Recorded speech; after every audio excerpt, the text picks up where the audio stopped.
Primeira grande dificuldade é a logística. Segunda grande dificuldade é encontrar o seu lugar. Por quê? Você vai encontrar muitas vezes turmas que são mistas, muitas vezes não, sempre. Balé adulto trabalha com turma mista. O que é uma turma mista? É uma turma mista em idade, onde eu tenho lá mulheres com seus 20 anos, mas eu também tenho mulheres com seus 70 anos, e cada idade impõe um tipo de limite que precisa ser trabalhado. Só que como é que eu consigo, como professora, trabalhar esses limites que são tão diferentes um do outro em uma turma com tantas alunas diferentes?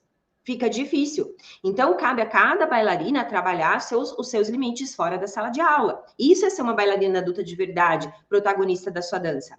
Além disso, turma mista também tem a ver não só com a idade, com os limites que a idade nos impõe, mas tem a ver também com o nível técnico que cada bailarina tem.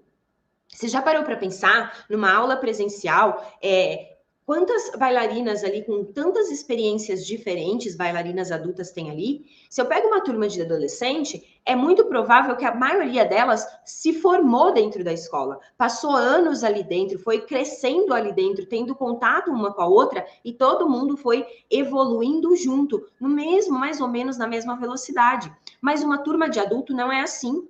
Uma turma de adulto vai ter a aluna que já fez balé, já dançou, já competiu lá na adolescência dela, já teve um nível técnico altíssimo e tá voltando agora. Vai ter a bailarina que começou balé faz 1 ano e tá lá fazendo aula. Vai ter a bailarina que tá começando agora do zero. São vários níveis. Como é que o meu professor pode trabalhar e fazer essa turma crescer com níveis tão diferentes? A gente faz milagre, o seu professor faz milagre dentro da sala de aula. Porque é muito difícil. Eu vou ter que fazer aquela bailarina que tem um nível técnico mais alto, segurar um pouquinho as pontas e atropelar um pouquinho a bailarina que está começando agora. Porque eu preciso equilibrar o nível dessa turma. E isso, gente, não é um problema do professor, não é um problema da escola, isso é a nossa realidade. São poucas mulheres adultas que têm coragem de ir lá e começar a fazer balé. E aí a gente acaba tendo turmas pequenas que mal se pagam na escola. Então, quando você voltar para o balé, você não está mais voltando para aquela turma de adolescente que todo mundo está evoluindo juntinho. Agora você está voltando para uma turma mista. Agora a aula vai ser diferente. A pegada vai ser diferente.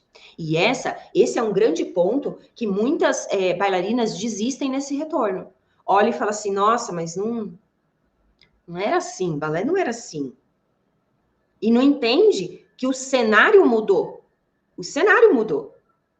Então, voltar não é simplesmente ir lá e comprar um colazinho, uma sapatilha e ir para a escola de balé, porque você vai desistir desse retorno. Pense, cara, a minha logística, né, para eu conseguir, tá tudo bem, eu tô preparada para encarar uma turma mista. É importante essa preparação.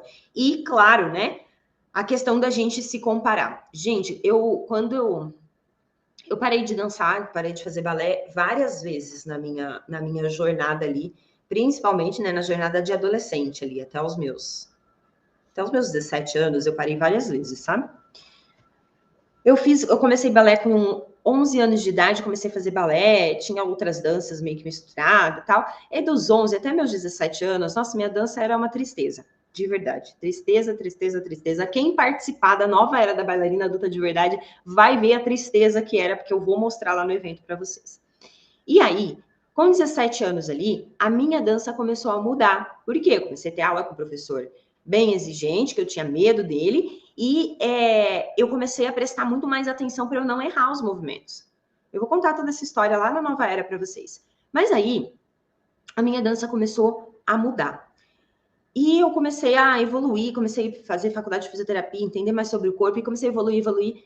Quando eu tinha lá meus 24, 25 anos, eu já estava dançando nível profissional.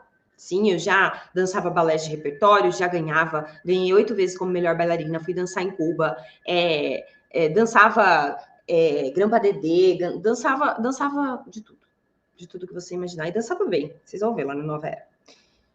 E aí, eu terminei a faculdade de fisioterapia, eu tive que parar o balé.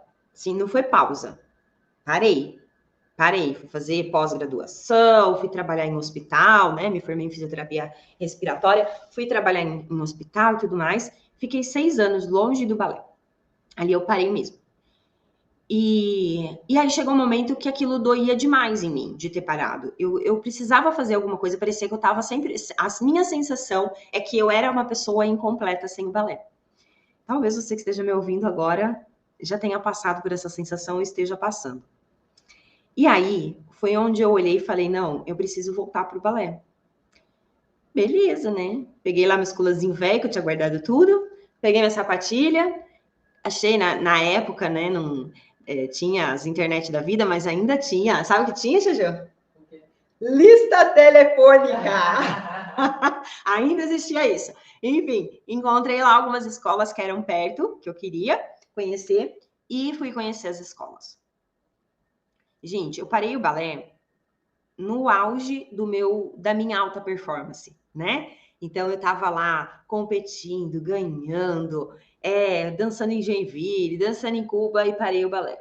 Fiquei 6 anos parada, engordei 12 quilos e, de repente, do nada, eu resolvo voltar linda, maravilhosa, fui para a sala de aula. Quando eu comecei, toda feliz, quando eu comecei a fazer aquela aula, Deus do céu.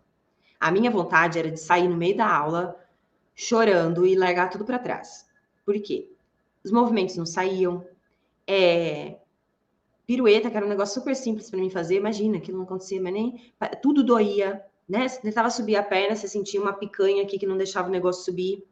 Então, eu tive o choque de realidade entre quem foi a Mari e quem era a nova Mari, bailarina, dentro da sala de aula. Eu não desejo isso para ninguém. Não desejo isso para ninguém. É frustrante demais, porque a gente começa a comparar o nosso desempenho de agora com o nosso desempenho de antes. Se você já fez balé e está pensando em voltar, muito cuidado, porque o risco de você começar a olhar para a sua dança hoje e falar, meu Deus, não era assim.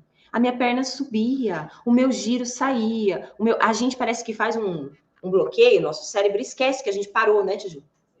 E ainda que você sentiu isso, você foi na prática, né? Você foi até a escola e passou por isso. Mas muita gente relata pra gente que tenta em casa. Eu tentei fazer uma piruetinha, nem saiu. Então eu nem vou me arriscar. Como eu vou me meter numa sala de aula se eu nem o espacate abre mais? Vou lá passar vergonha, né, Tiju? Exatamente.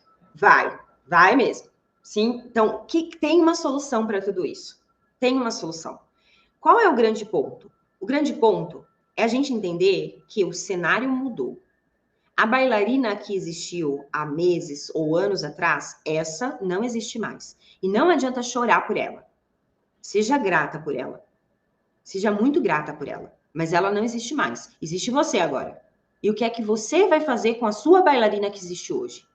É isso que a gente precisa ter consciência. É daqui para frente.